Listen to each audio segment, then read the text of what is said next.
এরা হেলমেট বাহিনী। টোকাইরা ভাই তাদের একটা পরিচয় আছে, তারা রাস্তায় কষ্ট করে খায়। তাদের জন্য আমাদের রেসপন্সিবিলিটি আছে। এই ছাত্রলীগ হলো ফ্যাসিস্ট সরকারের লাঠিয়াল বাহিনী। এই ছাত্রলীগ হলো নব্য হানাদার বাহিনী। এদেরকে ছাত্র আকারে পরিচয় নিবেন না। এবং যাদের অল্প একটু মানবতা বোধ ছিল, গত কয়েকদিনে শত শত হাজারে তারা ছাত্রলীগ ত্যাগ করেছে। আজকে যারা ছাত্রলীগে আছে তাদেরকে ধরে নিতে পারেন, এইগুলা মানুষের বাচ্চা না, এইগুলা নমরুদের সন্তান। এইগুলোর এই দেশের মাটিতে থাকার কোনো অধিকার নাই। ওদের আম্মাজান যেমন বলে, ওদের আম্মাজানের বিরুদ্ধে যে সে রাজাকার, তার এই দেশে থাকার অধিকার নাই। আসলে ওদের আর ওদের আম্মাজানের এই দেশে থাকার অধিকার নাই। এই দেশ 18 কোটি বাংলাদেশি জনতার। এই দেশ কারোর বাপের না। তুমি প্রধানমন্ত্রী হও, তুমি মন্ত্রী হও, তুমি কোন পার্টির নেতা হও, তোমার বাপের এই দেশ না। আমরা সবাই এই দেশের জন্য কাজ করি, এই দেশের জনতার জন্য কাজ করি। কোন এক পরিবারের জন্য কাজ করি না। এক পরিবারের জন্য তারা দাঁড়ায়, এক নায়কতন্ত্রের জন্য তারা দাঁড়ায়, বিদেশি রাষ্ট্রের শাসনের জন্য তারা দাঁড়ায়। তারা হলো সত্যিকারের রাজাকার।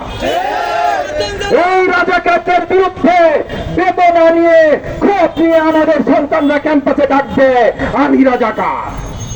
আর এই যে আমাদের সন্তানরা যখন বেদনা নিয়ে ডাকবে আমি রাজাকার, যেই সব নমরুদের বাচ্চারা ওদেরকে আসলেই রাজাকার বলে ডাকবে, যেই সব নমরুদের বাচ্চারা সোশ্যাল মিডিয়াতে পোস্ট দেয় যে ঢাকা ইউনিভার্সিটিতে চাইতে তাদের লজ্জা লাগবে, রাজাকার দেখবে, এইসব নমরুদের বাচ্চাদের চামড়া ছিঁড়ে এই দেশ থেকে বিতাড়িত করা আমাদের দায়িত্ব।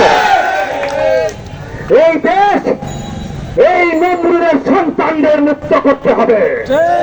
এই দেশ থেকে এইসব আসল রাজাকারদের বের করতে হবে। আমরা সবাই একত্রিত হয়ে দাঁড়াচ্ছি। আজকে গণ অধিকার পরিষদ, এবি পার্টি, এনডিএম, বিএনপির নেতৃত্ব আছেন, আমরা সবাই এক হয়েছি। আমি তবে আবার জোর করা আহ্বান জানাবো বিএনপি সহ সকল রাজনৈতিক দলকে, মুখের কথা না, আপনাদের ছাত্র সংগঠনের কথা না, পুরোপুরি সবাই মাঠে নাইমা আসেন, ওপেন মাঠে নাইমা আসেন। কারণ এখন নেতৃত্বের কথা ভুলা যান, মঞ্জু ভাই বলেছে, কিন্তু আমি তাও মানি না ভাই। আমি শুধু একটা জিনিস মানি, আমার সন্তানের গায়ে গুলি আসছে, আমার সন্তানের বুকে গুলি লেগেছে। আবু সাইদ আমার সন্তান, আবু সাইদের বুকে গুলি লাগার আগে আমার বুকে এই লাল সবুজের পতাকা আছে, আমার বুকে গুলি করে যদি সাহস থাকে। আর কোন কথা মানি না, কোন কিচ্ছু মানি না।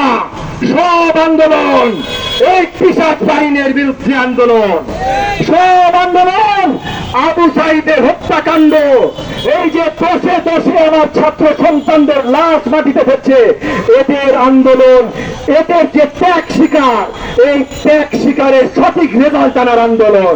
এবং এই আন্দোলন একমাত্র এই পৈশাচিক হানাদার, নব্য হানাদার বাহিনী, ফ্যাসিস্ট আওয়ামী সরকারকে নামানোর আন্দোলন। এই আন্দোলনে সবাইকে একত্রিত হতে হবে। আর মনে রাখবেন ভাই, ছাত্র তরুণ আমাদের সকলের সন্তান, ছাত্র তরুণ আমাদের সকলের ভবিষ্যৎ। কেউ যদি এদের গায়ে হাত তুলে, পুলিশ বাহিনী হোক, লাঠাল বাহিনী হোক, আর বিদেশি আর্মি বাহিনী হোক, তার হাত আমরা ভেঙে দেব ইনশাআল্লাহ। এরপর আমরা সবাই